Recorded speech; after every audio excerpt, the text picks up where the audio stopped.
এদিকে রংপুরে বৈষম্য বিরোধী ছাত্র আন্দোলনে পুলিশের গুলিতে নিহত শিক্ষার্থী আবু সাইদের কবর জিয়ারত করবেন বিএনপি মহাসচিব মির্জা ফখরুল ইসলাম আলমগীর।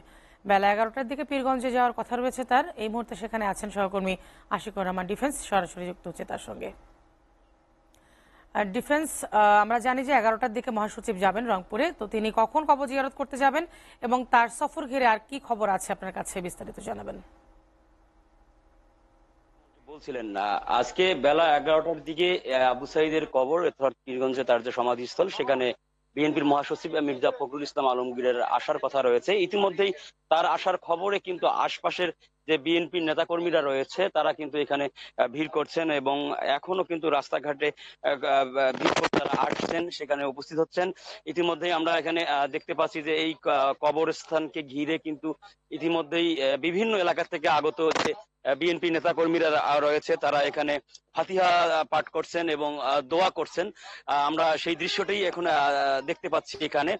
সব মিলিয়ে এই আবু সাইদ গেল 16ই জুলাই যে ছাত্র যে কোটা সংস্কারের যে আন্দোলন, সেই আন্দোলনে কিন্তু বাংলাদেশের প্রথম শহীদ হন তিনি। রংপুরের সেই বেগম রোকেয়া বিশ্ববিদ্যালয়ের সামনে আমরা দেখেছি যে প্রকাশ্যে পুলিশের গুলিতে নিহত হওয়ার পর মূলত উত্তাল হয়ে ওঠে রংপুর সহ সারা বাংলাদেশ এবং সেই আবু সাইদের এই আত্মত্যাগের কারণেই কিন্তু এখন মুখে মুখে যেটি সবাই বলছে যে আজকের এই নতুন বাংলাদেশের সূচনা হয়েছে।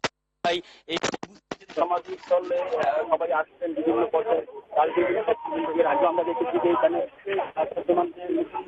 আভ্যন্তরীণ হয়েছে অন্তর্বর্তীকালীন সরকার প্রধান উপদেষ্টা তিনিও এখানে এসেছিলেন, এছাড়াও জামায়াতের আলী তিনিও এসেছিলেন।